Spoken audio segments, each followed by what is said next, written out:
A scream pierced the quiet afternoon on Magnolia Street. 10-year-old Lily Spencer stood frozen, her pink backpack dangling from the jaws of a massive German shepherd. The dog's amber eyes weren't playful, they were intense, vigilant, darting repeatedly toward the overgrown privet hedge across the street. "Get away!" Lily shrieked, her voice cracking with fear. The dog didn't run. Instead, it dropped the backpack, circled her once, then snatched it again, backing away just enough to keep her following. When Lily stumbled and fell, tears streaming down her face, she didn't notice the rustle in the bushes or the glint of metal in a man's hand. She didn't see the dog position himself between her and that hidden threat. But Officer Hank Donovan did. His patrol car rounded the corner just as the dog barked not at Lily, but at something else entirely. Folks round here still talk about what happened that spring afternoon, and how sometimes salvation comes with 4 paws and sharp teeth. Leave a like and share your thoughts in the comments, along with the city you're watching from now. Let's continue with the story. Millbrook, Georgia had seen better days. Once thriving when the textile mill employed half the town, it now wore its struggles like the faded paint on Main Street storefronts. But there remained a certain dignity in its wide oak-lined streets, and the determined wave of Martha Wilkins as she set out bowls of food for the strays each evening from her wraparound porch. Among those strays was Ranger, a German shepherd, whose powerful build and alert posture betrayed his professional past. The locals whispered about him how he'd appeared 3 years ago, scarred and wary, refusing human contact. Only Martha had pieced together his story from a retired K-9 officer passing through Ranger, had served with distinction until his handler, Sergeant James Cooper, was killed in a drug bust gone wrong. The department had tried to reassign him, but Ranger's grief manifested as aggression, labeled unsuitable for continued service. He'd been scheduled for euthanasia until he'd escaped the facility. Now he patrolled Millbrook's streets like a silent guardian, accepting Martha's food, but never her touch. Lily Spencer knew nothing of this history when she and her father Michael moved into the Blue Craftsman house on Magnolia Street 8 months ago. At 10 years old, her world had collapsed when her mother's car veered off Chapman Bridge the previous fall. Since then, she'd been quiet, withdrawn, filling sketchbooks with drawings while her father worked double shifts at County Memorial's emergency room. An Army medic before becoming a nurse, Michael Spencer carried the same weight in his shoulders that Ranger did the burden of those who've seen too much, too soon. Officer Hank Donovan knew everyone's business in Millbrook, not from nosiness but from 38 years walking the same streets. At 58, he'd started counting down to retirement, his weathered face creased from squinting into the Georgia sun. He'd noticed Ranger's military bearing immediately and had left him alone out of professional courtesy. "Some wounds don't need poking," he'd told Martha when she expressed concern. These 4 lives, a damaged dog, a grieving child, an overworked father, and a twilight career policeman, orbited each other in the drowsy heat of a southern spring. Unaware of how tightly their fates would soon intertwine on a Tuesday afternoon in May, when a 5th player entered their constellation, the school bell's ring echoed across Millbrook Elementary's playground, releasing a flood of children into the warm May afternoon. Lily Spencer emerged last, hanging back until the initial rush subsided. She adjusted her pink backpack, the one her mother had bought her last birthday, and began her solitary walk home along Sycamore Avenue toward Magnolia Street. Michael had texted at lunch. Emergency at hospital. Double shift. Mrs. Peterson next door has key if needed. Sorry. Lily Pad. Love you. She'd grown used to these messages. Since moving to Millbrook, her father's absence had become as familiar as his presence once was. The hospital was understaffed, and Michael couldn't say no. Lily understood, but understanding didn't fill the empty house. From the shadow of an abandoned hardware store half a block away, Ranger watched the small figure in a blue dress and sneakers. His ears twitched forward at the sound of her humming something soft and melancholy. For weeks, he'd observed this child walking the same route, sometimes with the tall man who smelled of antiseptic, but often alone. Today, something else caught his attention. A white van that had circled the block 3 times, now parked at the corner of Elm and Magnolia. The van's windows were tinted, but Ranger's keen senses detected the driver watching the girl. There was something in the man's scent adrenaline, anticipation, something that triggered memories of training sessions long ago. Sergeant Cooper's voice echoed in his mind, alert on predatory behavior. Watch for stalking patterns. Inside the van, Wayne Harmon checked his watch. 3 weeks out of Rockdale Correctional. He'd been careful observing routines, learning schedules. The Spencer girl was perfect. Father worked long hours, no close friends, new to town. No one would miss her for hours. He adjusted his baseball cap and watched her progress through the side mirror. Lily paused at the old oak halfway home. Setting down her backpack, she pulled out a sketchbook and pencil, settling against the massive trunk. The afternoon light filtered through leaves, creating dappled patterns on the paper as she began to draw. She'd spotted the German Shepherd several times in the neighborhood and had been working on a series of sketches. Something about the dog's eyes haunted her. Ranger tensed as the van's door slid open slightly.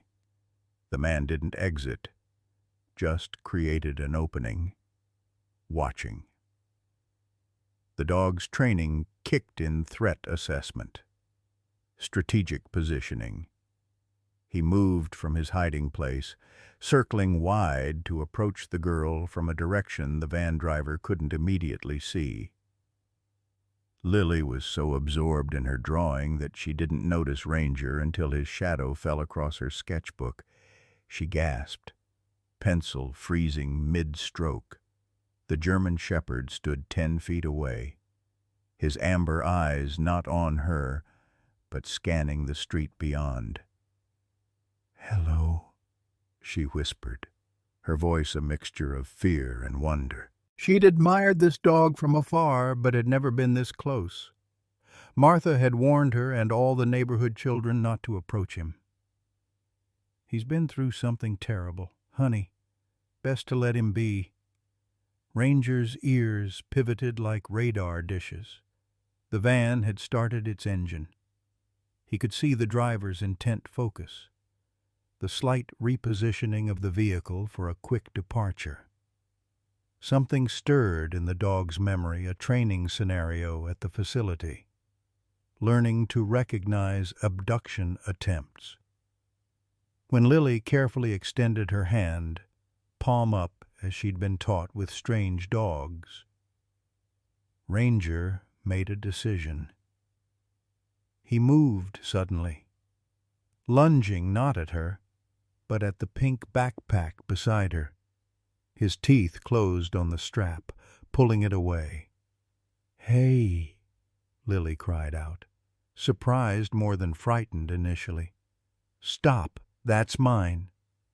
Ranger backed up, holding the backpack, his eyes now locked on the van that had begun moving slowly toward them. He barked once sharp, authoritative, then circled, staying between Lily and the approaching vehicle. Wayne cursed under his breath.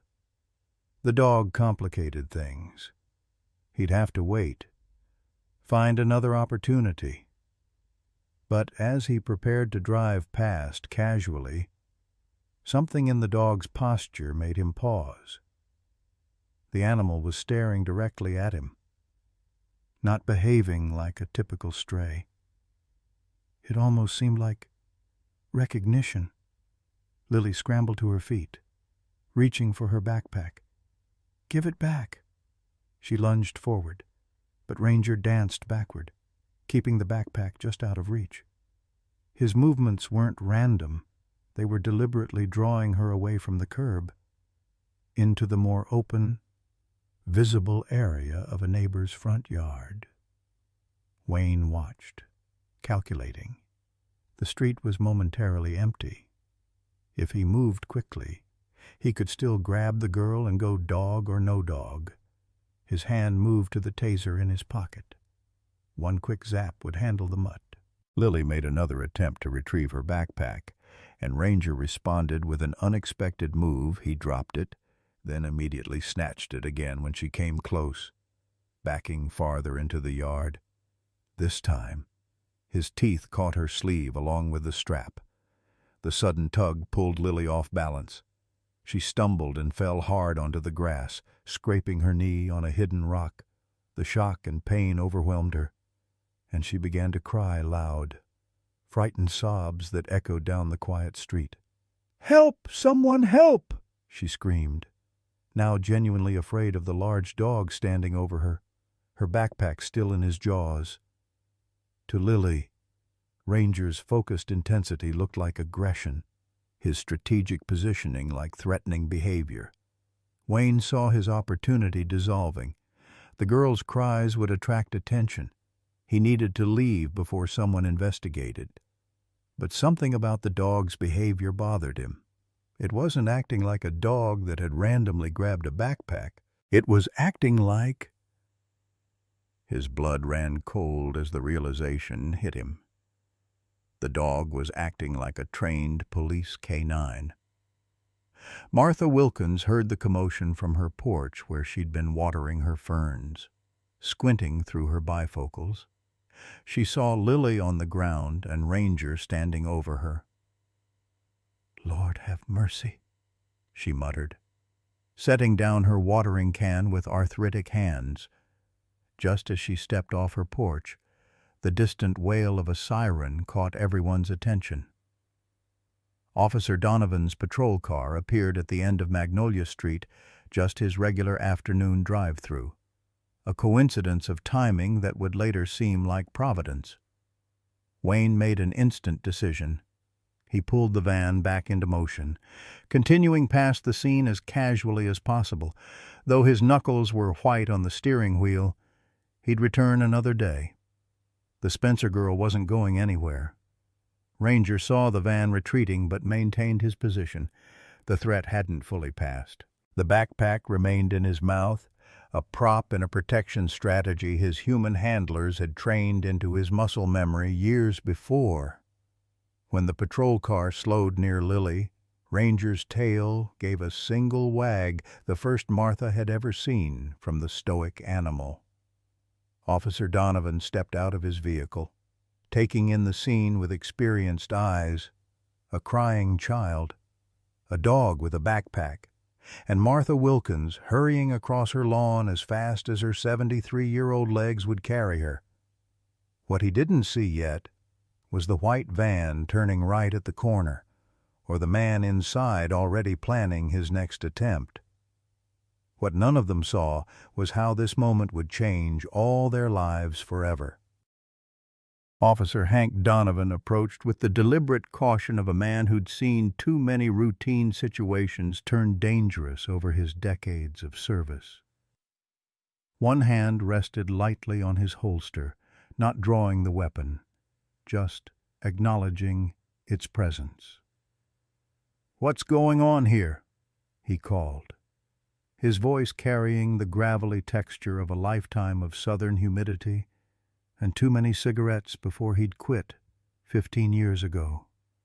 Lily struggled to her feet, tears and dirt streaking her face. "That dog took my backpack," she sobbed, pointing at Ranger, who stood rigid, the pink backpack still firmly in his jaws. Blood trickled from her scraped knee, drawing Donovan's immediate concern. "You hurt bad, sweetie?" he asked, crouching to her level but keeping a watchful eye on the German shepherd. He recognized the dog immediately.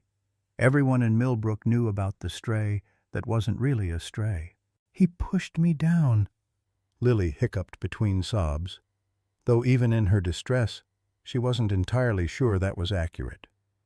It had all happened so quickly. Martha Wilkins had finally reached them, slightly winded from her hurried crossing of the lawn. "Officer Donovan." She nodded, then turned to Lily. "Child, are you all right? I saw what happened from my porch." Ranger hadn't moved, his posture alert but not aggressive. His eyes kept returning to the corner where the white van had disappeared, then back to the humans around him. The backpack remained clenched in his teeth, drool now darkening the pink fabric. "Martha," Donovan acknowledged. "You know anything about why this dog would suddenly start bothering children?" "Never known him to be aggressive before." Martha shook her head, her silver bob catching the afternoon light. "That ain't like him at all. 3 years he's been around here, and he's never so much as growled at a soul. Keeps to himself, that one." Donovan straightened, wincing slightly at the protest from his right knee, an old football injury from Millbrook High. 82. "Well, something's got him riled up today." He stepped cautiously toward Ranger, speaking in the calm, authoritative tone he'd learned worked best with dogs. "Easy now, fella. How about you drop that backpack?" Ranger's ears flicked forward, recognizing the command structure if not the specific words. For a moment, something like recognition passed through his eyes. This human moved like the handlers at the training facility. But he didn't release the backpack. Instead, his gaze shifted deliberately toward the bushes across the street, then back to Donovan. The officer paused, 38 years of police work making him receptive to signals others might miss. He followed the dog's gaze, noting the dense privet hedge running along the Peterson property. Nothing seemed obviously amiss, but something in the dog's behavior triggered his professional instincts. "That's Lily Spencer, Michael Spencer's girl," Martha explained quietly. "Moved here after her mama passed last year. Terrible accident over at Chapman Bridge." Donovan nodded, the information clicking into place. "Dr. Spencer from County Memorial? Good man." He'd encountered Michael a few times at accident scenes where the nurse had stopped to render aid before ambulances arrived. The Spencer tragedy had been town gossip for weeks. Outsiders who moved in just before the wife's fatal accident. Lily had begun to calm down, her sobs subsiding into hiccups. She looked uncertainly between the adults and the dog. "I was just drawing," she explained, pointing to her sketchbook which had fallen nearby. "He came out of nowhere." Donovan retrieved the sketchbook, glancing at the open page. A remarkably detailed sketch of a German shepherd, unmistakably Ranger, looked back at him. "You've got quite a talent there, Miss Spencer," he said, genuine admiration in his voice as he handed it back. Ranger suddenly tensed, a low growl building in his chest, his eyes locked on something beyond them. Officer Donovan turned, following the dog's gaze again. This time, he caught a flash of movement in the privet hedge, just the briefest rustling of leaves that could have been the wind, except there wasn't any breeze this afternoon. "Martha, why don't you take Lily up to your porch for a minute?" Donovan said casually, though his body language had shifted subtly to alert mode. "Maybe get her a Band-Aid for that knee." Martha might have been old, but she hadn't survived 7 decades in a small town without learning to read between the lines. "Come along, honey," she said, extending a gnarled hand to Lily. "I've got cookies in the kitchen and a first aid kit that needs using." Lily hesitated, looking at her backpack still in Ranger's mouth. "But my homework, we'll sort that out in a jiffy," Donovan assured her. "Go on with Mrs. Wilkins now." As Martha led Lily toward her house, Donovan casually unsnapped his holster cover. He reached for the radio on his shoulder, keeping his voice low. "Dispatch. This is Donovan. Run a check on any white vans reported in the area, particularly any associated with persons of interest. I'm at the corner of Magnolia and Elm." The radio crackled. "Copy that. Hank, give me a few minutes." Ranger hadn't moved, his eyes still fixed on the hedge. Donovan studied the dog more carefully now, noting details he'd overlooked before, the scar running along his left flank, the way he held himself not like a stray, but like a professional. Most telling was the partial remnant of a tactical vest harness, weathered and half hidden by his fur. "You're not just some runaway, are you, boy?" Donovan murmured.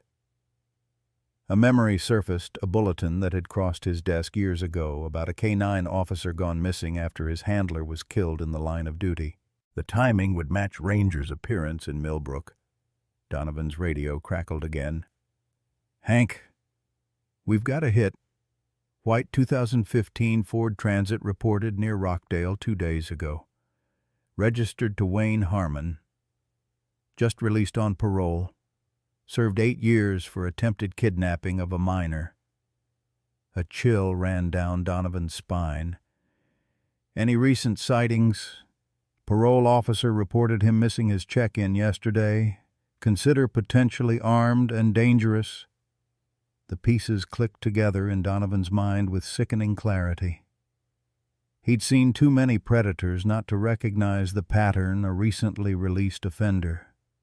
A vulnerable child walking home alone, a quiet street with minimal traffic. Ranger suddenly dropped the backpack and emitted a single, sharp bark, his attention entirely focused on the hedge.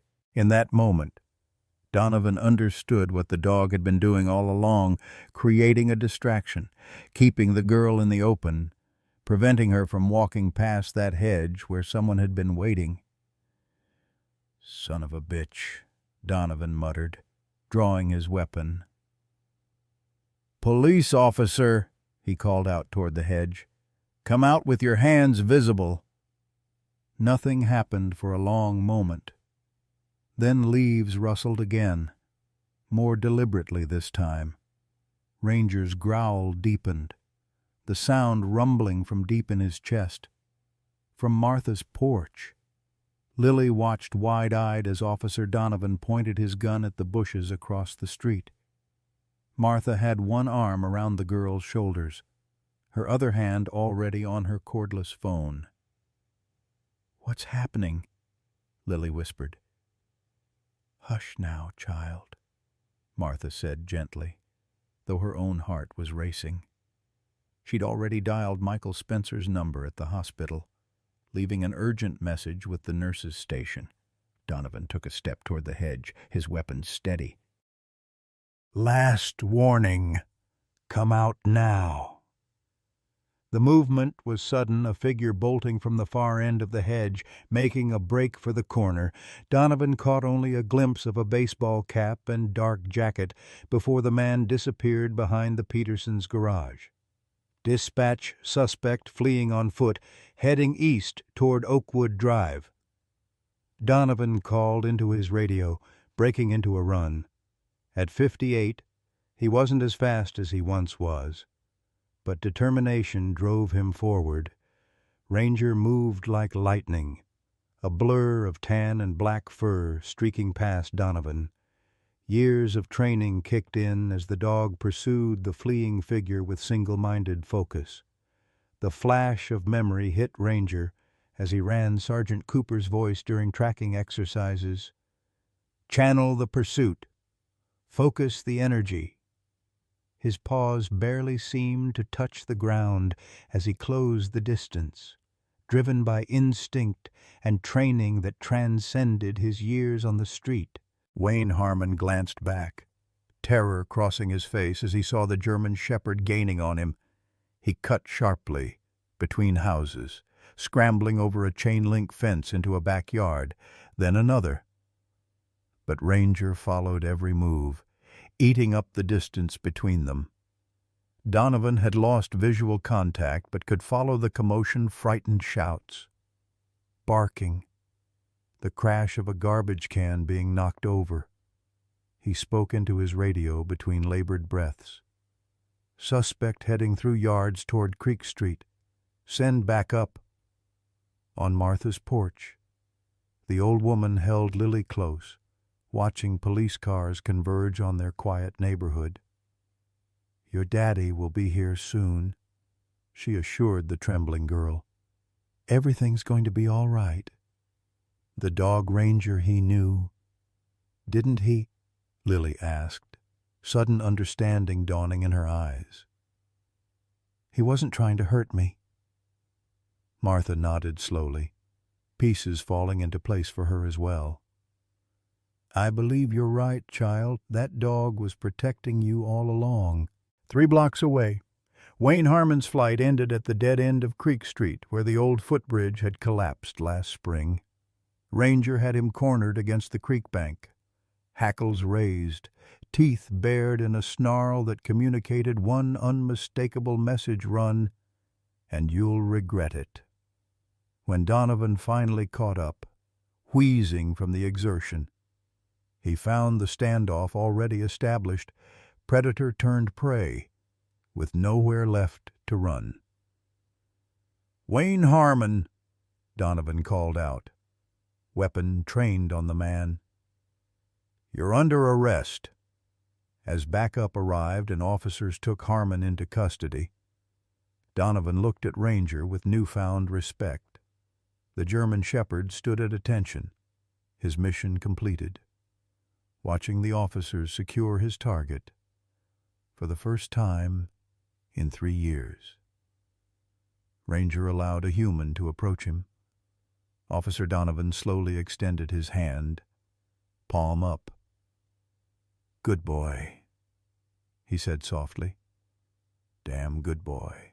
The Millbrook police station hadn't seen this much activity since the textile mill fire of '08.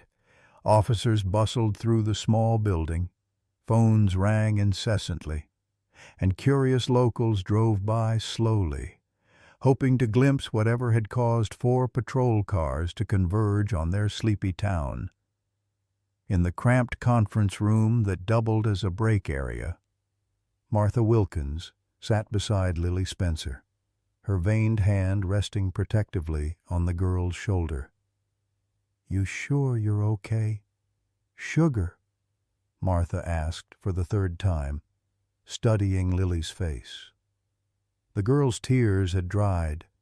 Her knee now sported a cartoon character bandage, courtesy of Officer Reynolds's daughter's supply in the station's first aid kit. Lily nodded, but her eyes kept drifting to the window where she could see Ranger sitting perfectly still in the police station parking lot. Someone had brought him water in a styrofoam cup, but he hadn't touched it. He simply waited, his alertness never wavering. I don't understand why he took my backpack, Lily said quietly. Was he really trying to help me? Martha considered this, the wrinkles around her eyes deepening. You know, when my Harold was alive, that'd be my husband. God rest him, he used to say some souls just know things others don't. Maybe that dog sensed something we couldn't see. In the station's main office, Officer Donovan stood watching Wayne Harmon through the one-way glass of the interview room. The man sat handcuffed to the table, his earlier panic now replaced by sullen silence. The baseball cap was gone, revealing thinning hair and a face that might have been handsome once, before time and poor choices etched their evidence into the skin. "What do we know about him?" Chief Billings asked, coffee mug in hand. At 62, Roland Billings had been Millbrook's police chief for nearly 20 years, presiding over a gradual increase in crime as the town's fortunes declined. Donovan flipped open a manila folder.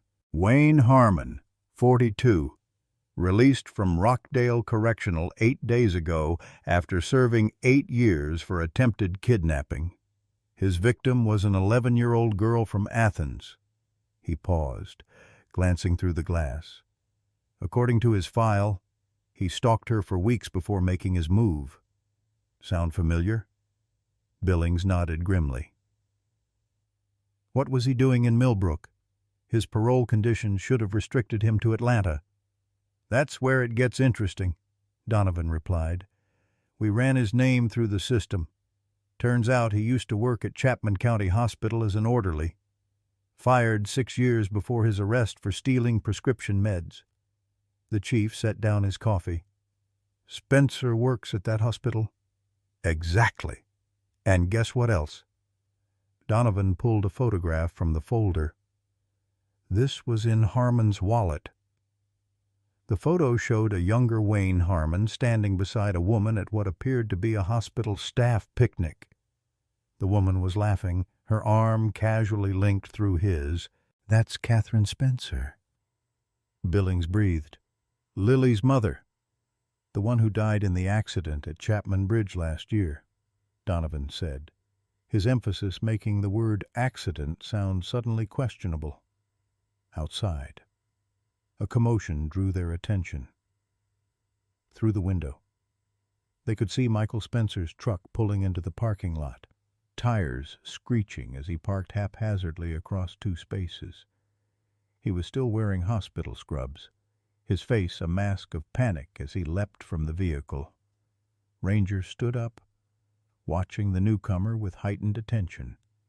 Michael spotted Ranger first, freezing momentarily before his eyes darted to the station entrance. He rushed inside, nearly colliding with the front desk officer. "My daughter," he began, voice ragged. "Daddy." Lily's cry cut through the station noise as she bolted from the conference room, flinging herself into her father's arms. Michael clutched her tightly. His eyes closed in momentary relief before looking up to scan the room. "What happened?" "The hospital said there was an emergency, something about Lily, and a dog attack." Martha had followed more slowly, leaning on her cane. "No attack. Michael, that's what we all thought at first, but we were wrong. That dog out there might have saved your girl's life today." Chief Billings approached, extending his hand. "Dr. Spencer, I'm Chief Billings. We should talk in my office." Michael's arm remained firmly around Lily's shoulders. "I want to know what's going on. Now." Donovan exchanged glances with his chief, then nodded toward the interview room window. "That man in there is Wayne Harmon. He was waiting for Lily on her way home from school today." Michael's face drained of color. He instinctively pulled Lily closer, though she seemed confused by the adult's reactions. "Wayne," Michael said, the name clearly familiar on his lips. "Catherine's Wayne from the hospital." Billings raised an eyebrow. "You knew him." Michael swallowed hard. "He worked with my wife years ago, before we moved away from the county. They dated briefly before we met." His voice dropped to ensure Lily wouldn't hear. "He didn't take the breakup well. Started showing up at our apartment, calling at all hours. Catherine had to get a restraining order." The pieces were falling into place, creating a picture darker than any of them had imagined. Donovan felt the familiar chill that came with cases where the surface barely hinted at the depths beneath. "Mr. Spencer," he said carefully, "we need to talk about your wife's accident." Michael's expression hardened. "What about it?" "The investigation concluded she lost control on the curve. The guardrail gave way." His voice caught. "They said it was instantaneous." "Sir?" Billings interjected gently. "Harmon's parole officer reported he was asking questions about the accident, and we found something in his van that suggests he might have been at Chapman Bridge that night." The revelation hung in the air like a physical presence. Lily looked up at her father, sensing the tension but not understanding its source. "Daddy, what's wrong?" Michael knelt to her level, summoning a reassuring smile that didn't reach his eyes. "Nothing, lily pad, grown-up talk. Why don't you go back with Mrs. Wilkins for a minute while I speak with the officers?" Martha gently guided Lily back toward the conference room, whispering something about finding a vending machine with chocolate. Once they were out of earshot, Michael's composure cracked. "Are you saying Wayne had something to do with Catherine's death?" "We don't know yet," Billings admitted. "But the coincidences are piling up. He gets released, immediately violates parole to come to Millbrook, and targets your daughter. There's something bigger here." Michael ran a hand through his hair, the gesture revealing how badly he was shaking. "Oh, God," he whispered. "What if—" He couldn't finish the thought. Donovan steered the conversation back to the immediate concern.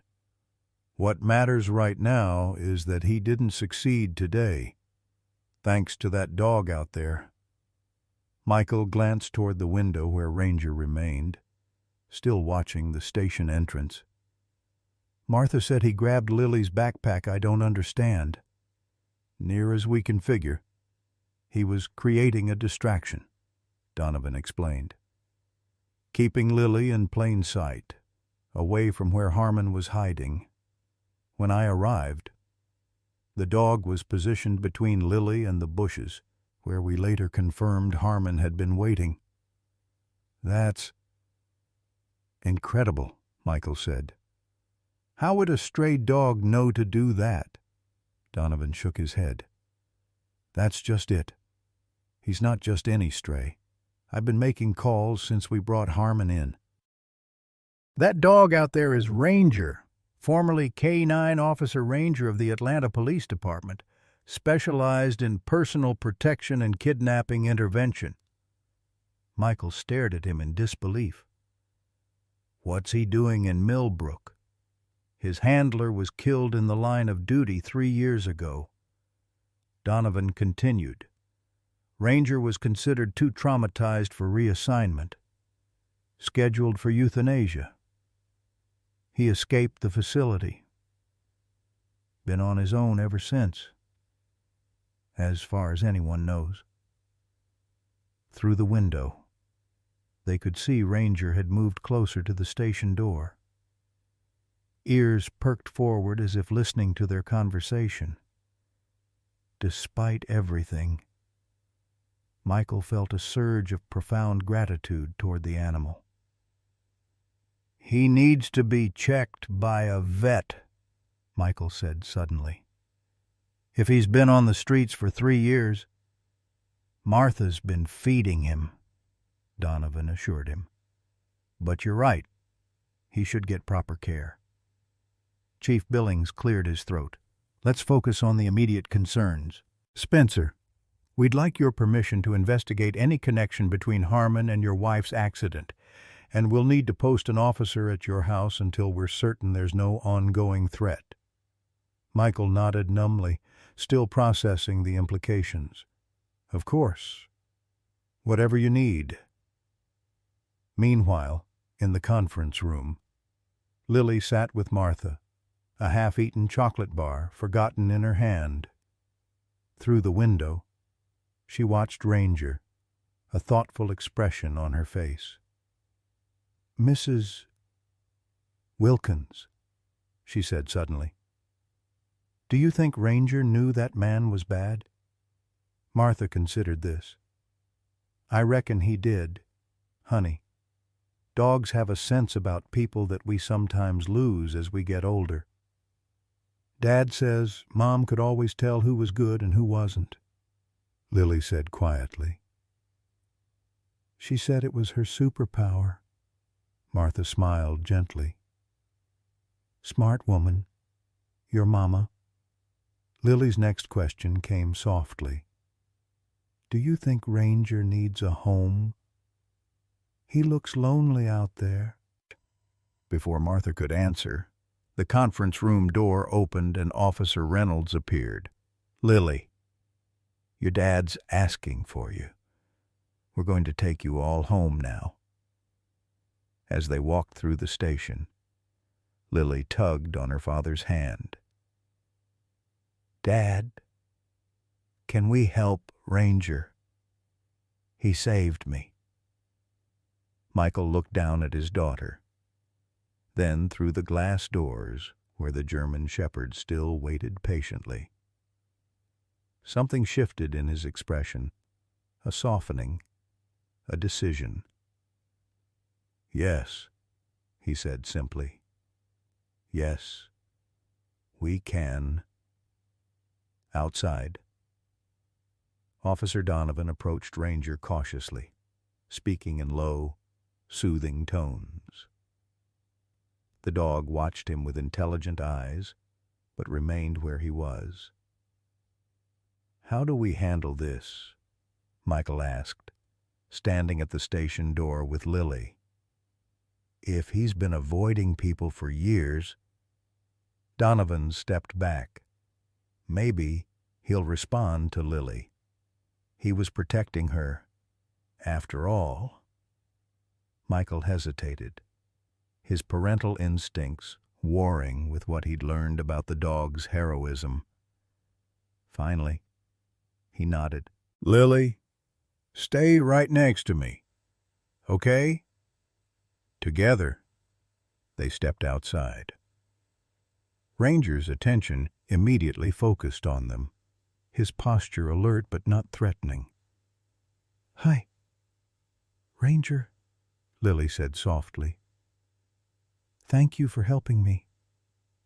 To everyone's surprise, Ranger took a step forward, then another, approaching cautiously. When he was a few feet away, he stopped, looking directly at Michael as if waiting for permission. "It's okay," Michael said, his voice thick with emotion.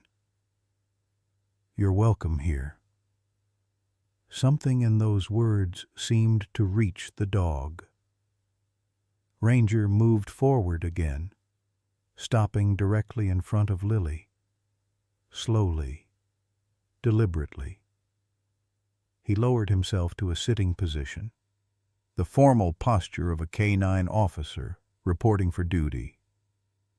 Lily extended her hand, palm up. After a moment's hesitation, Ranger leaned forward and gently touched his nose to her fingers. A collective breath released among the watching officers. Martha wiped a tear from her weathered cheek. "Would you look at that?" she whispered. Some things are just meant to be. As the sun began to set over Millbrook, casting long shadows across the police station parking lot, the small group made their way to Michael's truck.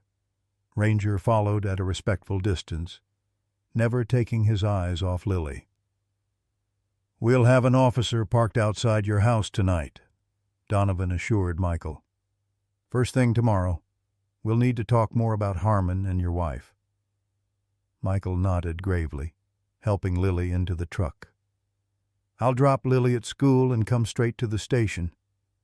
Martha touched his arm. "Bring her to me instead. School can wait a day or two after what she's been through." "Thank you, Martha," Michael said sincerely, "for everything today."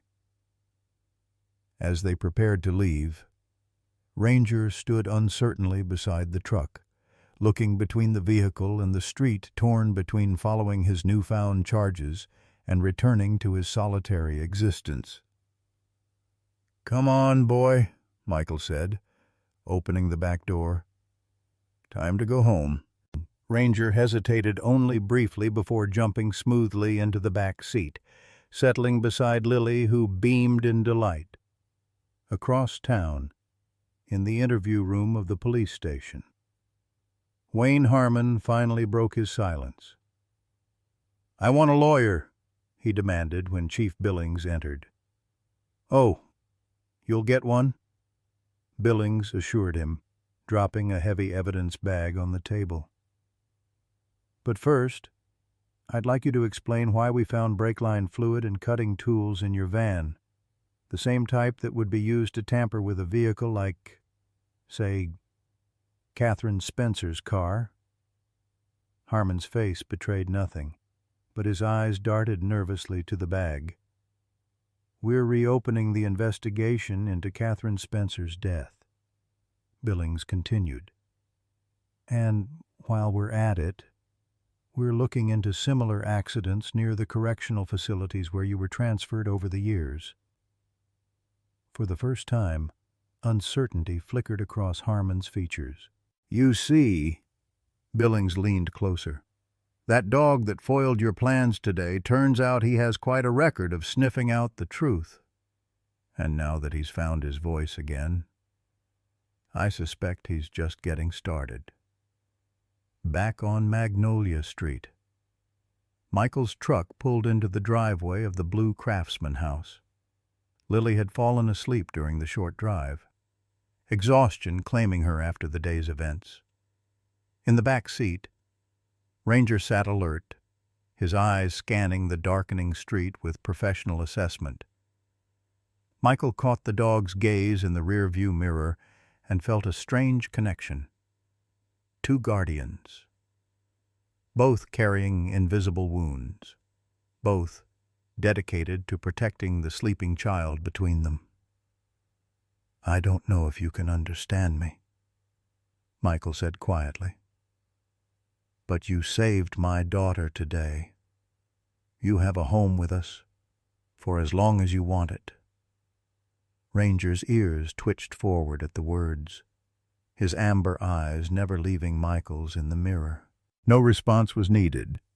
The contract between them had already been sealed in the parking lot of the police station, a pact between two broken souls to prevent further breaking in the one they both loved. As Michael carried Lily inside, Ranger followed, padding silently up the porch steps of what would become his new home. At the threshold, he paused, looking back one last time at the street he had patrolled alone for 3 years. The neighborhood was quiet now, porch lights coming on as evening settled over Millbrook. Somewhere in the distance, Martha's wind chimes tinkled in the gentle breeze. Officer Parker's patrol car was parked discreetly across the street, a reassuring presence for the night ahead. Ranger turned and crossed the threshold, the soft click of the closing door behind him marking the end of one chapter and the beginning of another in the unfolding story of an abandoned dog, a grieving family, and the darkness they would face together in the days to come. Dawn broke over Millbrook with the soft pastels of a southern spring morning, but the serenity of the new day belied the tension building in the Spencer household. Michael stood at the kitchen counter, phone pressed to his ear, speaking in hushed tones to avoid waking Lily. Ranger sat in the doorway, his posture alert despite having maintained vigil most of the night, moving periodically from Lily's bedside to patrol the home's perimeter. "Yes, Chief, I understand," Michael said, rubbing his eyes with his free hand. The coffee in his mug had gone cold, forgotten during the lengthy call. 2 o'clock at the station. I'll be there. He ended the call and turned to find Ranger watching him intently, the dog's intelligent eyes seeming to assess his state of mind. After a moment's hesitation, Michael extended his hand, palm up. Ranger approached cautiously, allowing a brief touch to his head before stepping back to maintain his preferred distance. "They found something," Michael told the dog, feeling only slightly foolish for speaking to him as he would another person. "In Wayne's storage unit. Photos of Catherine from before the accident. Of me and Lily, too." He swallowed hard. "Chief thinks the accident wasn't random, that Wayne had been planning something for years." Ranger's ears twitched forward at the change in Michael's tone, a low rumble emerging from his chest that wasn't quite a growl, more an acknowledgment of the darkness in the words. The sound of small feet on the stairs interrupted the moment. Lily appeared in the doorway, hair tousled from sleep, eyes immediately seeking out Ranger. "You're still here," she said, relief evident in her voice. She'd been afraid the previous day's events might have been a dream, or that the dog would have disappeared during the night. Ranger shifted his position to face her, his posture relaxing slightly. Though he maintained his dignity, something in his eyes softened when he looked at the child. Michael summoned a smile, pushing away the darkness of his conversation with the chief. "Of course he's still here. Ranger's going to stay with us for a while." He glanced at the clock. "Martha's coming over to stay with you today. I have to go to the station for a bit." Lily's face fell. "Can't I come with you? I don't want to stay here." "It's just grown-up stuff." "Lily pad," Michael assured her, though the words felt hollow even to him. "Besides, Officer Parker is right outside, and Ranger will be with you." As if understanding his mention, Ranger moved to Lily's side, sitting formally beside her. The message was clear. He was on duty. Martha arrived 30 minutes later, bearing a basket of fresh biscuits and a bag full of dog supplies. "Stopped by the pet store on my way," she explained, setting down her offerings on the kitchen counter. "Figured our hero might need some essentials." Michael thanked her, grateful beyond words for the woman's practical kindness. As he prepared to leave, he knelt before Lily. "I won't be long. I promise. You mind, Martha? Okay?" Lily nodded solemnly, her small hand resting on Ranger's back. The dog hadn't left her side since she'd come downstairs. Martha walked Michael to the door. "Go on now," she said quietly. "We'll be just fine here." She glanced back at Lily and Ranger. That dog isn't letting her out of his sight. Michael's drive to the police station was interrupted by a call from the hospital. 3 trauma cases from a highway accident were coming in, and they were desperately short-staffed. He called the station to reschedule his interview, torn between his responsibilities as a healthcare provider and his desperate need for answers about Catherine's death. "Come in at 5, Chief Billings told him. "This can wait a few hours, and those folks need you more right now." At the Spencer house, Martha had set up court in the kitchen, teaching Lily how to make her famous peach cobbler while Ranger maintained his vigilant position by the back door. The domestic scene was almost normal enough to make them forget the police car outside or the reason for the dog's presence. "My Harold always said the secret's in how you cut the butter." Martha was explaining when the landline phone rang. She wiped her hands on her apron before answering. "Spencer residence." Her expression changed almost immediately, a frown creasing her weathered face. "There's no one here by that name," she said firmly, then listened briefly before hanging up. "Wrong number?" Lily asked, hands covered in flour. Martha nodded, but her eyes met Ranger's across the room. The dog had risen to his feet, sensing the shift in her energy. "Must be," she said lightly, though she moved to check that the back door was locked. Ranger padded to the window, looking out at the yard with heightened attention.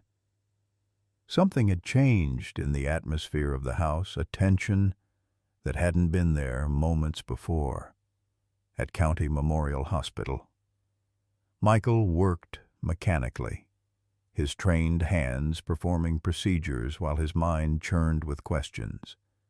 The trauma cases had been stabilized, but the ER remained busy enough to keep him occupied.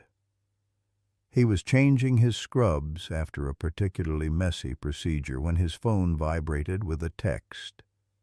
It was from Officer Parker outside his house. "Call dispatch ASAP." Cold dread pooled in Michael's stomach as he dialed the number with shaking fingers. "Michael, it's Chief Billings. Wayne Harmon escaped custody during transport to the county jail." The world seemed to tilt beneath Michael's feet. "How long ago?" 90 minutes. He overpowered a deputy at a rest stop. "We've got every available officer searching. But I wanted you to know—" "I have to get home," Michael said, already moving toward the door. "Officer Parker is still at your house," Billings assured him. "And we've sent additional patrol cars to your neighborhood. Just get home safely. Don't speed. Don't take chances. The last thing we need is you in an accident, too." The mention of an accident so casual yet so loaded with implication made Michael's blood run cold. He ended the call and rushed to sign out, ignoring the protests of the charge nurse about the continuing influx of patients. "Family emergency," was all he said, already halfway out the door. Back at the house, Martha had moved Lily away from the windows into the central living room. Her casual manner belied her racing heart as she tried to keep the girl occupied with board games. She'd received a call from Chief Billings and understood the gravity of the situation, though she'd been careful not to alarm Lily. Ranger had abandoned any pretense of relaxation. He moved methodically from window to window, checking sight lines, occasionally returning to Lily's side as if reassuring himself of her safety. His behavior wasn't lost on the observant child. "Something's wrong," Lily stated rather than asked, watching Ranger's tense movements. "Is it about that man from yesterday?" Martha considered how much to share with the girl. In her experience, children often handle difficult truths better than adults expected, particularly when those truths concern their own safety. "There's been a bit of trouble." "Yes," she admitted. "But Officer Parker is outside, and your daddy's on his way home." Ranger suddenly froze, ears erect, attention fixed on the back of the house. A low growl rumbled from deep in his chest, not the warning sound from earlier, but something more urgent, more immediate. Martha's instincts, honed by decades of life's experiences, kicked in immediately. "Lily, come with me," she said calmly, taking the girl's hand and leading her toward the hall closet, a small space with no windows and a solid door. "We're going to play a quiet game for a bit." As they moved, a crash sounded from the kitchen, the distinctive sound of breaking glass. Ranger's growl escalated to a bark. His body coiled with tension as he positioned himself between the hallway and the source of the noise. Martha pushed Lily into the closet, her arthritic hands fumbling with her cell phone. "Stay here, child. Don't come out until your daddy or a police officer comes for you." She pressed the phone into Lily's trembling hands. "Call 911. Tell them someone's breaking in at your address." "But Mrs. Wilkins—" "I'll be right out here with Ranger," Martha assured her, closing the door firmly. The elderly woman turned to face the hallway, her heart pounding but her resolve firm. Ranger stood like a statue, facing the kitchen doorway, a low, continuous growl emanating from his throat. The sound of footsteps, trying to be quiet but betrayed by the old house's creaking floors, came from the kitchen. Martha backed up, positioning herself in front of the closet door. "Police are on their way," she called out, her voice stronger than she felt. "You'd best leave while you can." Wayne Harmon appeared in the hallway, a kitchen knife in his hand and desperation in his eyes. His prison uniform had been replaced by ill-fitting civilian clothes, his face scratched from his escape through the woods. When he saw Martha, confusion momentarily crossed his features. He'd expected an empty house, or at most a child alone with her babysitter. "Where is she?" he demanded, brandishing the knife. "Where's Lily?" Ranger's growl intensified, but he didn't attack, his canine training holding him in position, waiting for the right moment or a direct threat to those he protected. Martha drew herself up to her full height, all 5 feet and 1 inch of it. "You need to leave. Wayne Harmon, there's nothing for you here." Wayne's eyes darted around the hallway, landing on the closet door behind Martha. A calculating look crossed his face. "The kid's in there. Isn't she? Move aside. Old woman, I don't want to hurt you." "Like you didn't want to hurt Catherine," Martha challenged, surprising herself with her boldness. "We know what you did to that poor woman, to Lily's mother." Something dark and twisted flashed across Wayne's features. "Catherine was mine before he took her away. We were happy. She was going to come back to me, she promised, but then she had that kid and everything changed."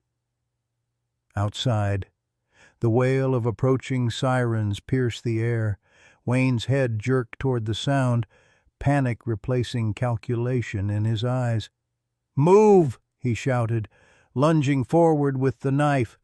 Ranger exploded into action, a blur of fur and muscle launching toward the threat.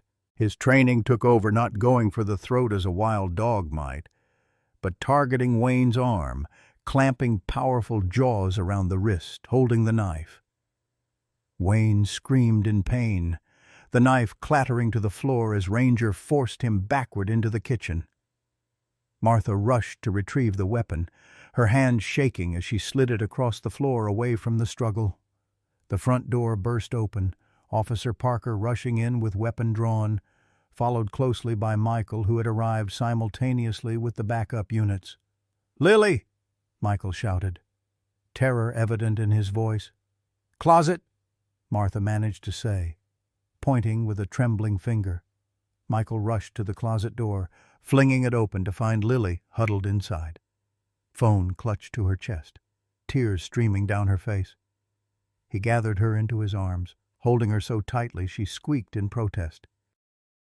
In the kitchen, Ranger had Wayne pinned to the floor, the man's struggles growing weaker as the dog maintained his hold without inflicting further damage, the perfect control of a professional canine officer. "Call off your dog," Wayne begged as Officer Parker approached, handcuffs ready. But it wasn't Parker who responded. Michael appeared in the doorway, Lily safe in his arms, his face a storm of emotions as he looked at the man who had stalked his family, who had potentially murdered his wife, who had tried to take his daughter. "Ranger," Michael said quietly, his voice steady despite the rage and fear coursing through him. "Release." The command, one of the basic canine instructions, penetrated years of trauma and solitude. Ranger immediately released his hold and backed away, positioning himself beside Michael and Lily. His mission complete. As Parker secured Wayne in handcuffs, more officers flooded the house. Chief Billings arrived moments later, taking in the scene with a professional eye before approaching Michael. "Everyone okay?" he asked, his gruff voice betraying genuine concern. Michael nodded, still holding Lily close. "Thanks to Ranger and Martha." He looked over at the elderly woman who sat trembling at the kitchen table, a young officer wrapping a shock blanket around her shoulders. "That dog," Martha said shakily, nodding toward Ranger, "is worth his weight in gold." Outside, neighbors had gathered on the street, drawn by the commotion of police cars and sirens. They watched as Wayne Harmon was led from the house in handcuffs, his injured arm bandaged, his head bowed in defeat. Inside, Michael sat with Lily on the living room sofa, the girl finally beginning to process the danger she'd been in. "He wanted to hurt me," she whispered, the reality sinking in. "Like he hurt Mom." Michael closed his eyes briefly, the pain of that truth almost unbearable. "But he didn't get to," he reminded her gently, "because Ranger was here, because Mrs. Wilkins was brave, because you did exactly the right thing by calling for help." Ranger lay at their feet, exhausted but still vigilant. When Lily slid from the sofa to wrap her arms around his neck, he accepted the embrace stoically, only the slight lean of his body into hers betraying his own need for comfort. "He's a hero," Lily declared, her tears dampening Ranger's fur. From her chair across the room, Martha watched the tableau with knowing eyes. "Heroes come in all shapes," she said softly. "Sometimes they're just waiting for someone to give them a reason to remember who they are." The veterinary clinic on Poplar Street had seen its share of injured animals over the years, but the crowd gathered in the waiting room that evening was unprecedented. Michael sat with Lily tucked against his side, both of them staring at the closed examination room door. Martha occupied the chair across from them, her gnarled hands wrapped around a foam cup of lukewarm coffee. Officer Donovan leaned against the wall near the entrance, still in uniform despite having been on duty for nearly 18 hours straight. Even Chief Billings had stopped by, though he'd since left to oversee Wayne Harmon's processing at the county detention center. "He's going to be okay, right, Daddy?" Lily asked for the third time, her small voice fragile with worry. The events of the afternoon had left their mark, the terror of hiding in the closet while Ranger confronted Wayne, the flood of police officers, the blood on the kitchen floor. Michael squeezed her shoulder, trying to project a confidence he didn't entirely feel. "Dr. Roberts is the best vet in 3 counties. She'll take good care of him." The truth was more complicated than he wanted to admit to his daughter. When Wayne had been subdued and the immediate danger passed, Michael had noticed Ranger limping severely, favoring his right side. A closer examination revealed what appeared to be a stab wound Wayne had managed to strike the dog with the knife during their struggle. Though not immediately life-threatening, the injury was serious enough to require immediate medical attention. "Should have seen him in action," Donovan said, shaking his head in admiration. "Perfect takedown. Neutralize the threat without causing excessive damage. That's years of specialized training right there." Martha nodded, her eyes distant with memory. "Reminded me of those war documentaries Harold used to watch. The discipline in that animal." She trailed off, sipping her coffee.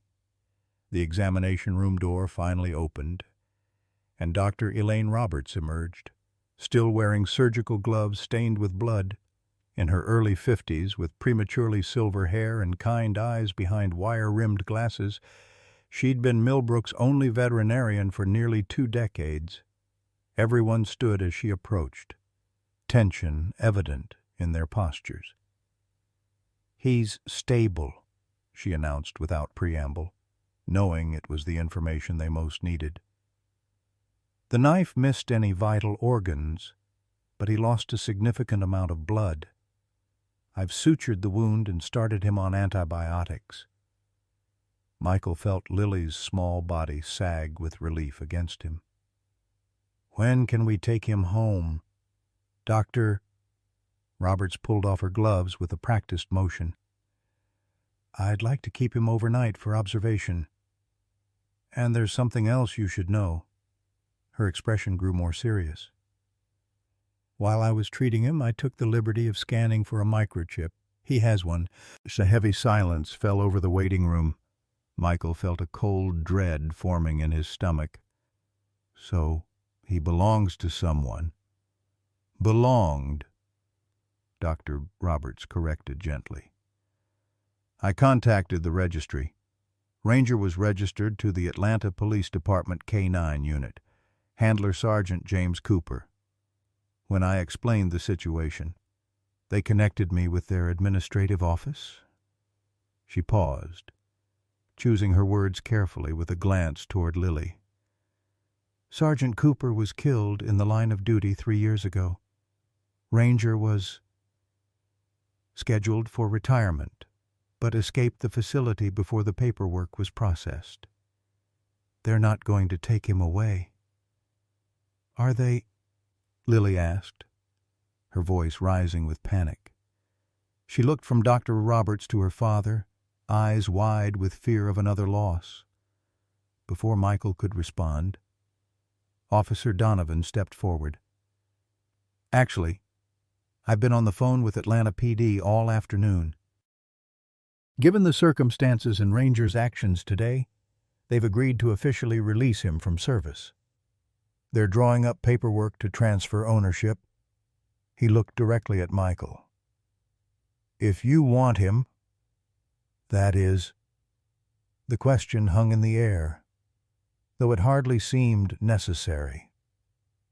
In the 48 hours since Ranger had first intervened to protect Lily, the dog had become inextricably linked to their family, a guardian who had potentially saved Lily's life twice, who had helped capture the man who may have murdered Catherine. "Can we see him?" Michael asked instead of answering directly. Dr. Roberts nodded. "Briefly. He's sedated, but stable. 2 visitors at a time. Please." Michael took Lily's hand, and together they followed the veterinarian into the examination room. Ranger lay on a metal table, an IV line running into his foreleg, his side bandaged heavily. Despite the sedation, his eyes opened when they entered, recognition evident in his gaze. Lily approached slowly, tears welling in her eyes at the sight of the proud animal now looking so vulnerable. "You saved me," she whispered, carefully placing her small hand on his head. "Thank you." Ranger's tail moved slightly, just the barest thump against the metal table, but a response nonetheless. Michael stood beside his daughter, emotions warring within him. Gratitude, certainly, for the dog's protection of Lily, but also a deeper connection that he hadn't anticipated, a recognition of shared loss. Like Michael, Ranger had lost his partner, had his life upended, had been struggling to find his way forward. "You've been alone too long, haven't you, boy?" Michael said softly, gently touching the dog's uninjured shoulder. Dr. Roberts quietly checked the IV line, giving them space for this moment. The Atlanta K-9 unit mentioned something else you should know, she said after a moment. Ranger received the Medal of Valor after the incident where Sergeant Cooper was killed. Apparently, he dragged his handler to safety under fire, then returned to the scene to subdue the shooter. Michael absorbed this information. Seeing Ranger in a new light, not just a trained police dog, but a hero who had sacrificed everything for his partner and his duty. "He saved my life," came a raspy voice from the doorway. They turned to find an unfamiliar man in a wheelchair. He wore civilian clothes, but his military short haircut and the way he held himself suggested law enforcement. His legs were covered with a blanket, and a service dog, a chocolate Labrador, sat alertly beside him. "Sam Turner," the man introduced himself. "I was working with Jim Cooper the night he died." Dr. Roberts seemed startled by the unexpected visitor. "I didn't realize." "Atlanta called me," Turner explained. "I've been trying to find Ranger for 3 years." His eyes were fixed on the German Shepherd, emotion plain on his face. "The department told me he'd been put down after he escaped assessment. I never believed it." Michael studied the man, sensing there was more to the story. "You knew him well." Turner wheeled himself closer to the examination table. Ranger's tail thumped again, more strongly this time, though he remained otherwise still. "I trained with Jim and Ranger before I made detective. After what happened," he gestured at his legs, "the shooter hit me first. I was down, couldn't move. Jim and Ranger responded to my call for backup. Ranger took down one suspect, but there was a second shooter we didn't know about. Jim was hit. Ranger dragged him behind cover, then went back and subdued the second shooter. By then it was too late for Jim. But if not for Ranger, I'd be dead too." The room fell silent except for the steady beep of the veterinary monitors. Lily looked up at Turner, then back at Ranger, her young mind trying to process this new information about the dog who had saved her. "Why didn't they let another officer work with him?" Michael asked finally. Turner's expression darkened. "Politics, budget cuts, a new K-9 commander who believed dogs with trauma attachments couldn't be repurposed. They scheduled him for euthanasia after he showed aggression during assessment. The night before, someone left his kennel unsecured. He disappeared." A ghost of a smile crossed his face. "Some of us suspected it wasn't an accident, but no one investigated too hard." Martha appeared in the doorway, her age-spotted hand pressed to her heart as she listened. "Lord have mercy," she murmured. "That poor animal's been carrying all that around for 3 years. Turner nodded. "When Atlanta PD called to tell me he'd been found, that he'd prevented another tragedy, I had to come see for myself." He looked directly at Michael. "I don't know what your plans are, but I can tell you this. That dog deserves a home where he's valued, where his service means something." Michael felt Lily's questioning gaze on him, the weight of her hope and fear palpable. He looked down at Ranger, who, despite his sedation, was watching him with intelligent, assessing eyes. In that moment, Michael made a decision that felt less like a choice and more like a recognition of what had already been established. "He has a home," Michael said quietly. "With us." Lily's face bloomed with joy, her small hand still resting protectively on Ranger's head. "Forever?" she asked her father. "Forever," Michael confirmed. Turner nodded, satisfaction evident in his expression. "I'll make sure the transfer paperwork goes through without any issues. His medical records, training certificates, everything you need." Dr.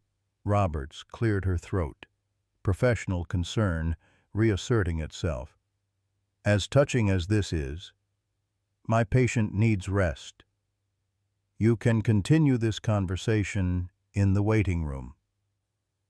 As they prepared to leave, Lily leaned close to Ranger's ear. "Get better fast," she whispered. "We're going home together soon." Whether it was coincidence or understanding, Ranger's tail thumped once more against the table, a promise, perhaps, or simply acknowledgment of a connection that had been forged through danger and sacrifice, and would now continue through healing and hope. 3 days after Wayne Harmon's capture, Michael sat in Chief Billings' office, the morning sun casting long rectangles of light across the worn carpet. The small room felt even more cramped, with District Attorney Eleanor Prescott occupying the chair beside him, her crisp navy suit and pearl necklace distinctly out of place in Millbrook's modest police station.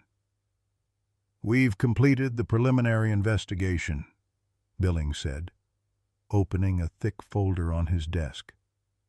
"I wanted you to hear this directly from us, Michael, before it hits the papers." Michael nodded, steeling himself. Since Wayne's arrest, he'd been existing in a strange limbo, relieved that the immediate danger to Lily had passed, but haunted by the implications about Catherine's death. "I want to know everything," he said firmly. De Prescott adjusted her glasses, her expression somber.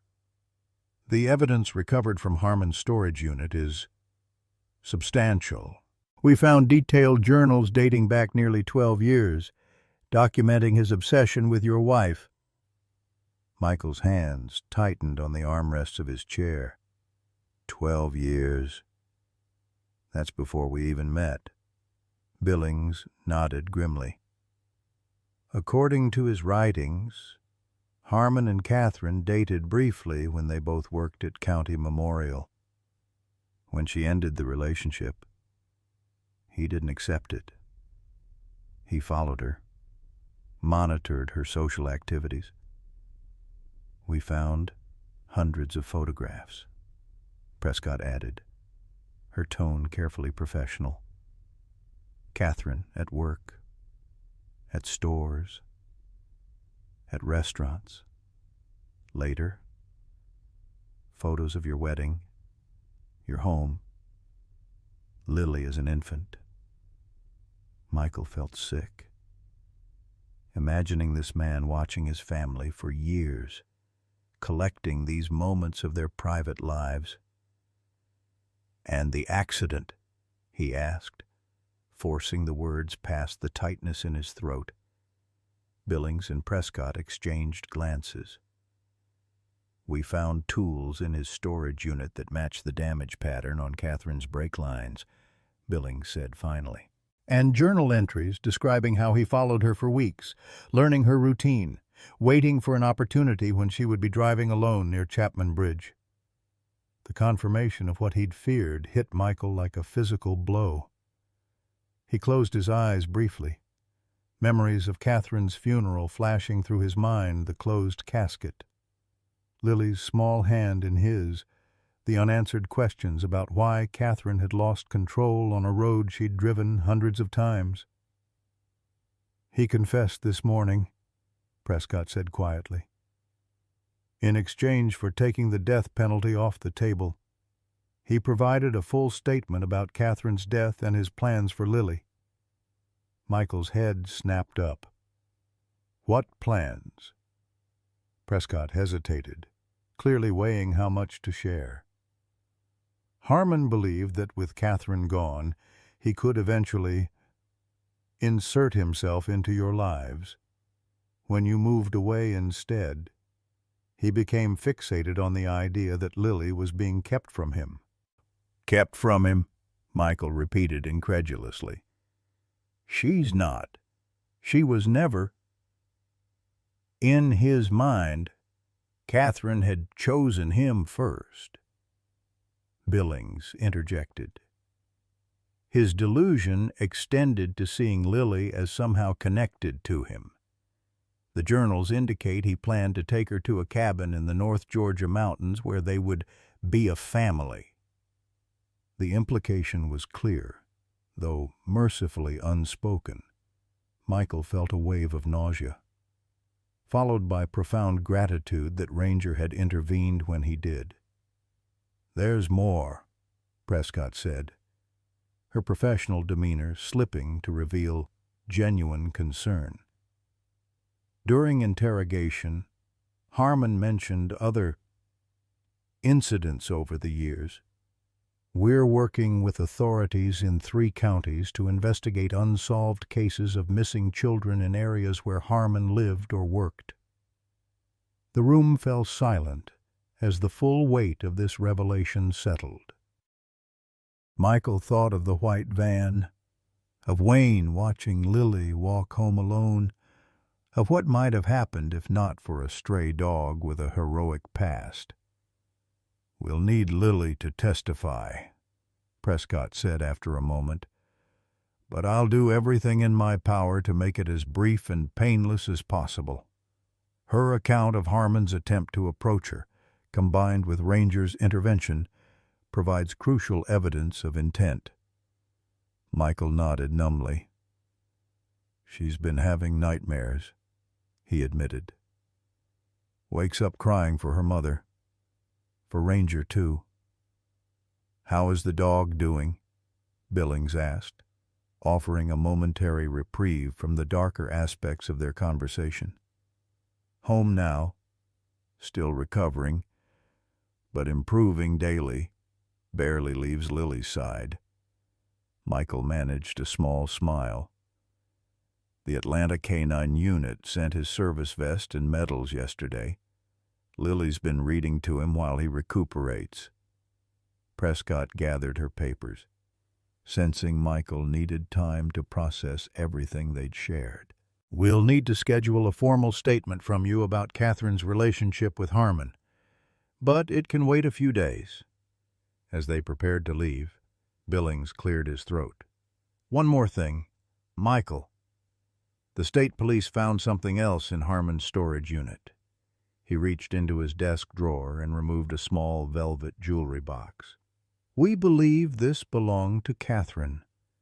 Michael accepted the box with trembling hands, opening it to reveal a simple silver locket. His breath caught in his throat. Her grandmother's necklace. She was wearing it the day of the accident. The funeral home said it must have been lost in the crash. "He took it from the scene," Billings confirmed grimly. "After he tampered with the car." The locket represented yet another violation, another piece of evidence of how thoroughly this man had destroyed their lives. Michael closed the box carefully, slipping it into his pocket.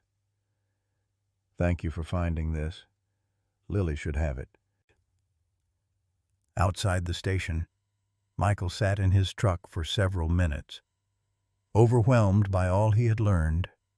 The confirmation that Catherine's death had been deliberate, that someone had hated enough to take her from them, brought a strange mixture of pain and clarity.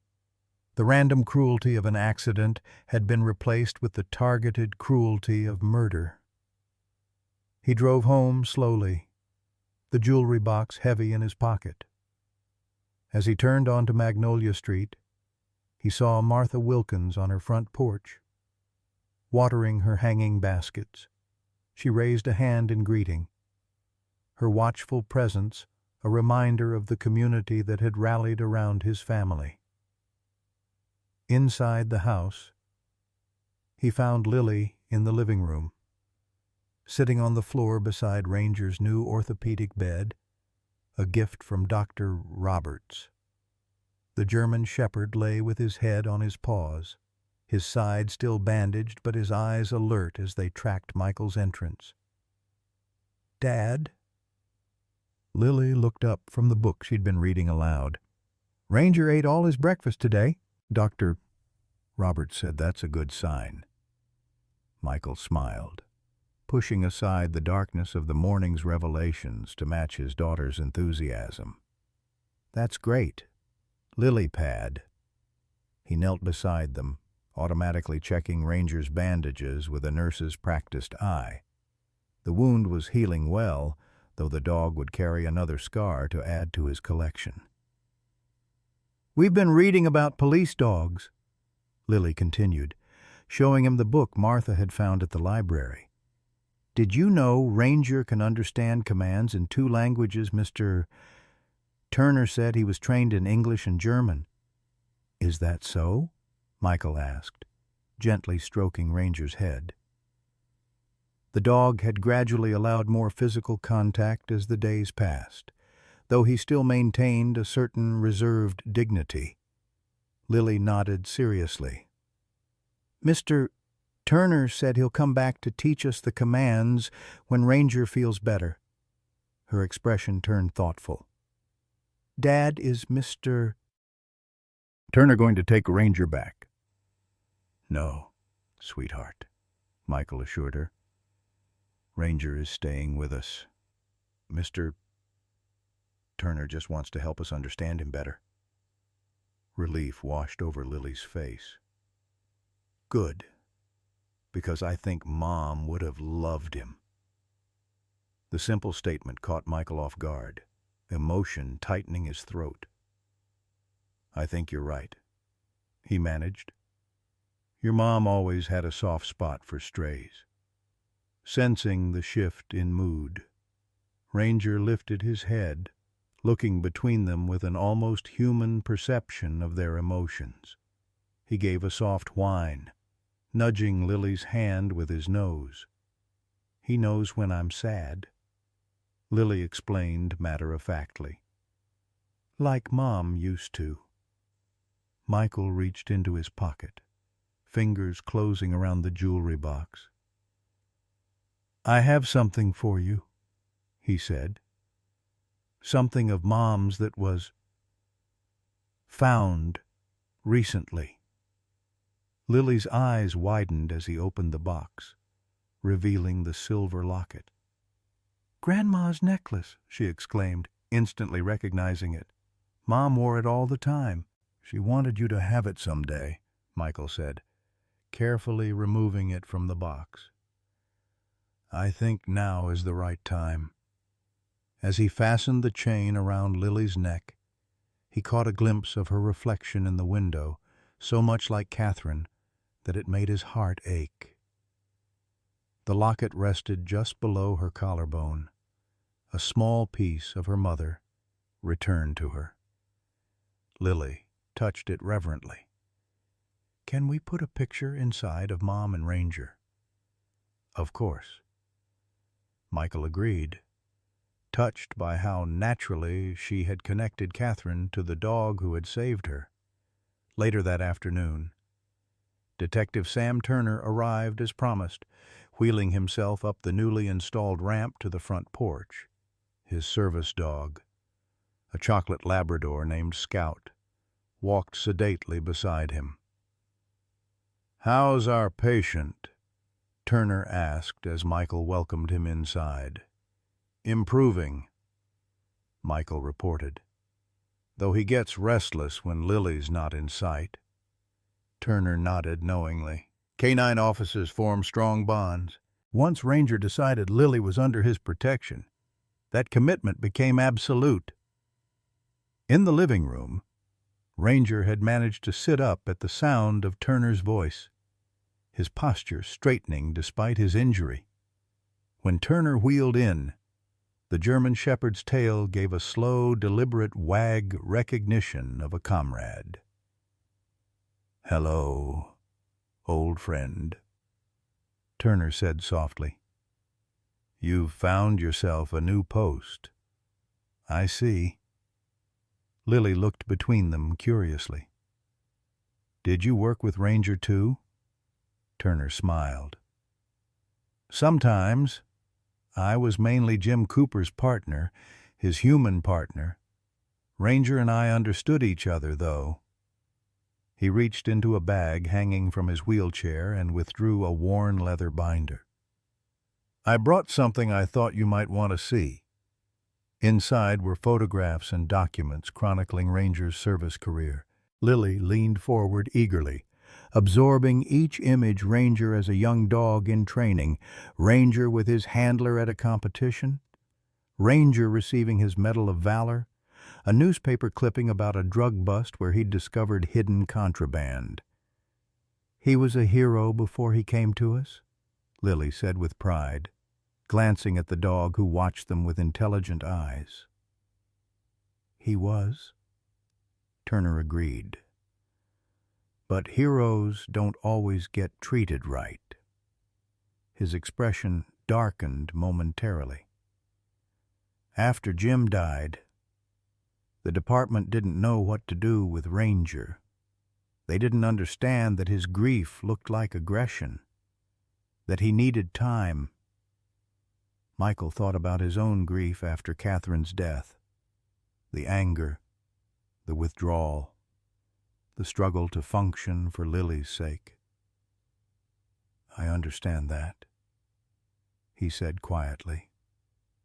Turner studied him for a moment, then nodded, a silent acknowledgement of shared experience. "There's something else you should know," he said, turning a page in the binder. Something that might explain why Ranger responded so immediately to Lily. The photograph showed a younger Sergeant Cooper with a woman and a small girl, all smiling at the camera.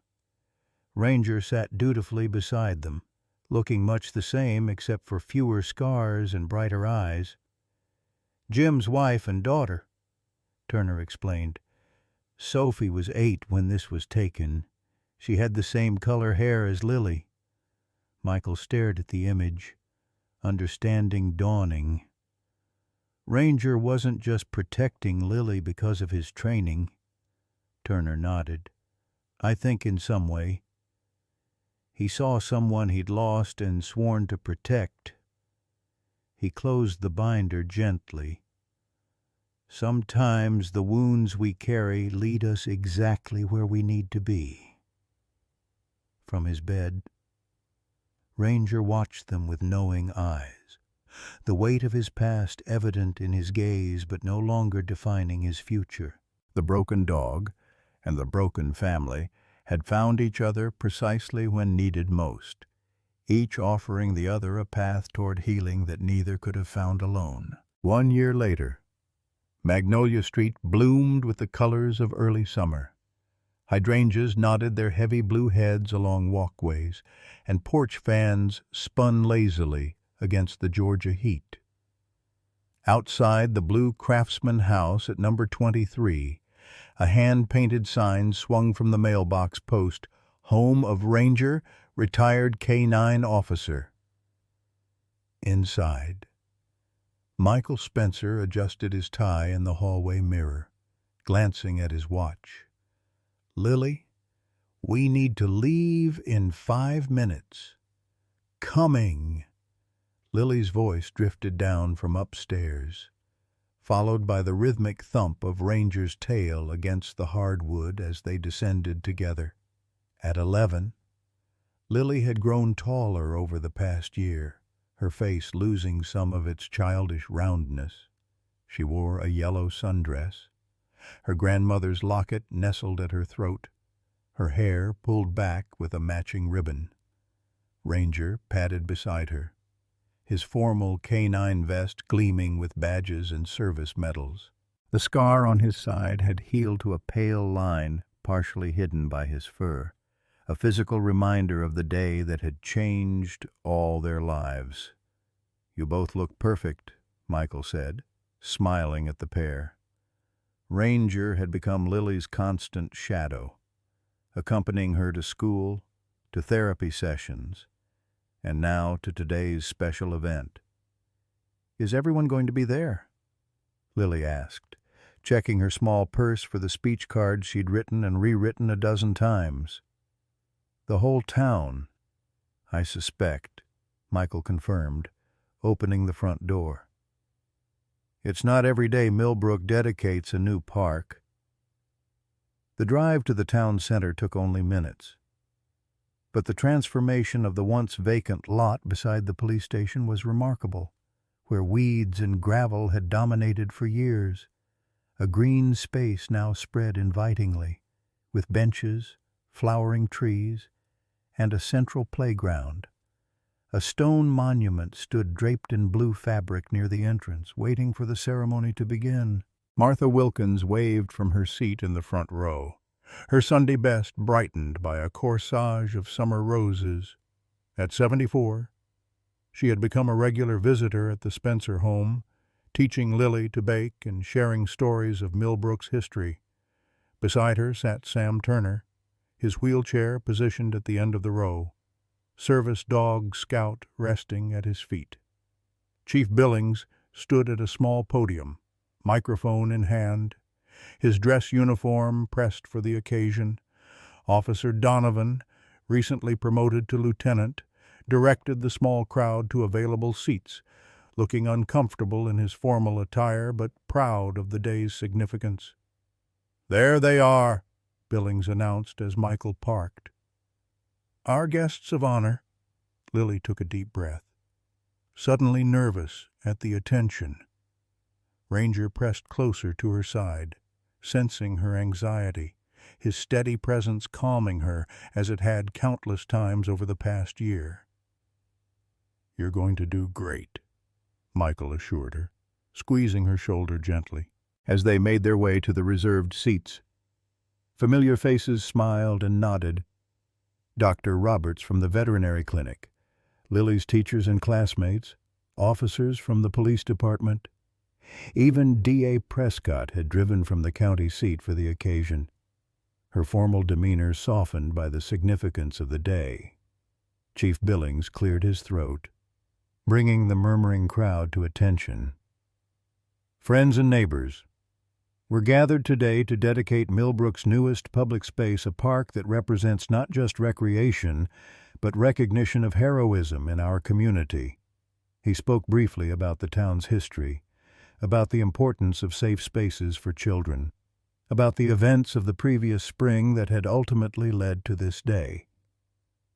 With practiced diplomacy, he avoided explicit mention of Wayne Harmon, who now served a life sentence without possibility of parole, referring only to a threat to our community's children that was thwarted through courage and vigilance. "We have many heroes to thank today," Billings continued, "from our officers who responded to Mrs. Martha Wilkins, who protected young Lily Spencer at risk to herself." He nodded toward Martha, who blushed at the recognition.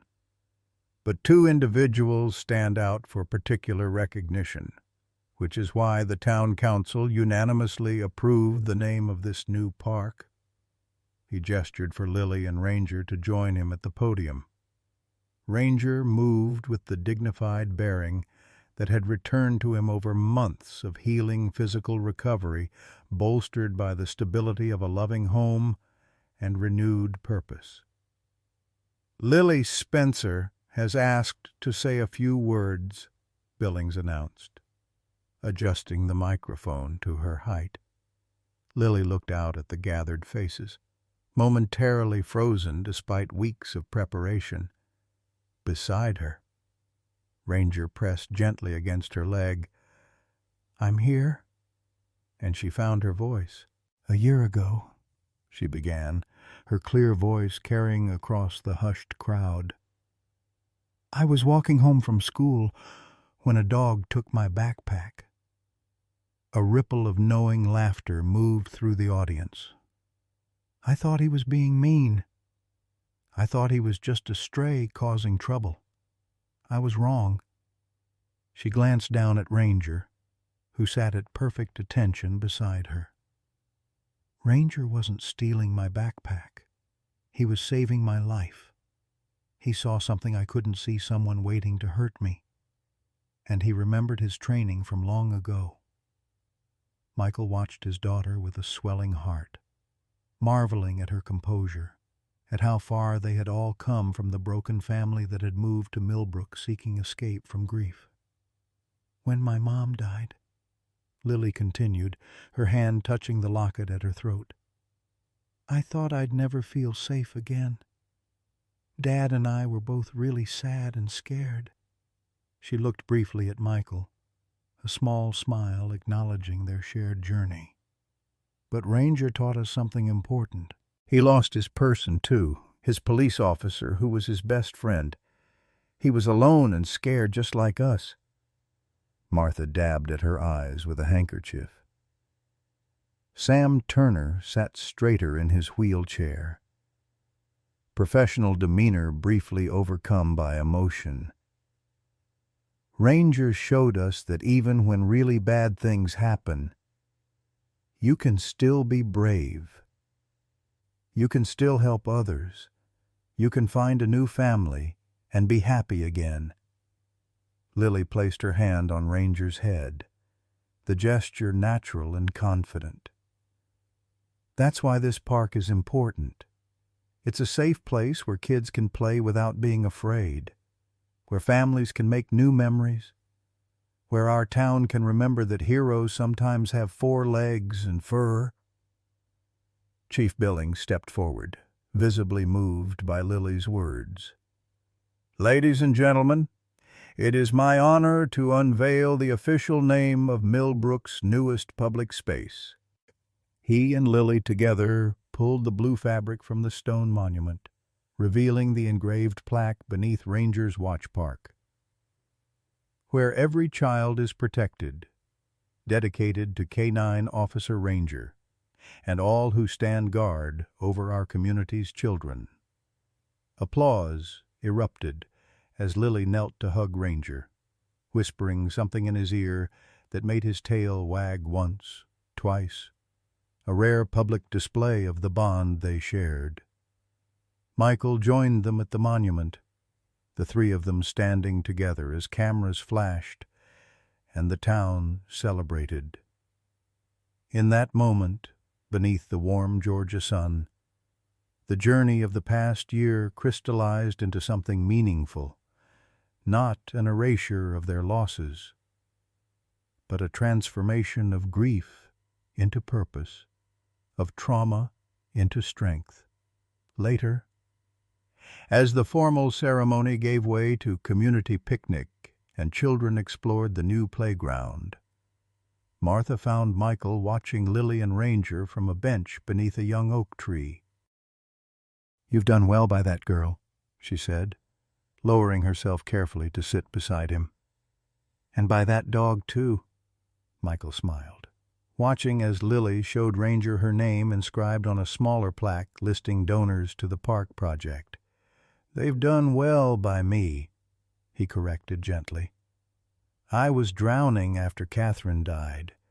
Coming here was supposed to be an escape, but it just felt like running away until a stray dog with a broken heart recognized a family with the same," Martha finished for him, her weathered hand patting his arm.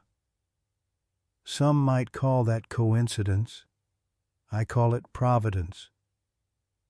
Across the park, Ranger stood at attention beside Lily as she spoke animatedly with her classmates, his vigilance never wavering even in celebration. His eyes regularly swept the perimeter, old habits ingrained through training and experience before returning to his primary charge. "Catherine would be proud," Martha said softly, following Michael's gaze. "Of all 3 of you." Michael nodded, the ache of Catherine's absence still present but no longer paralyzing. "She always said everything happens for a reason. I stopped believing that after she died. And now," Martha prompted. Michael watched as Ranger gently herded Lily away from the street edge, back toward the center of the park protection, offered with such natural grace it looked simply like companionship. "Now," he said quietly, "I think maybe she was right after all." As the afternoon light softened toward evening, Ranger led his family home along the familiar streets of Millbrook, walking point as he always did, forever the guardian, forever vigilant. But unlike the solitary figure who had haunted these same streets alone for 3 years, he now moved with the quiet confidence of one who had found his place in the world again, not just a duty to fulfill, but a home to protect, a family to love, and a purpose that would never end. Folks, let me tell you about second chances and guardian angels that come in unexpected forms. Remember when neighborhoods felt safe and children played freely until streetlights came on? In Millbrook, a forgotten hero named Ranger, a police K-9 abandoned after losing his handler, found purpose again protecting young Lily Spencer from unimaginable danger. Like many of us who've weathered life's storms, Ranger carried invisible scars, his loyalty questioned, his worth dismissed by a system that moved on without him. But when it mattered most, his training and heart remembered what truly counts. This isn't just about a remarkable dog, it's about how healing begins when we find new purpose after devastating loss, how the wisdom we've earned through suffering becomes the gift we give others. It reminds us that our experience, even when scarred by grief or retirement or feeling cast aside, remains invaluable. Like Ranger, whose past training saved a child when nobody else saw the threat. Your lifetime of instincts and knowledge matters profoundly. In a world that too often forgets its heroes, remember this: sometimes the most wounded hearts have the most to give, and it's never too late to stand guard over what truly matters.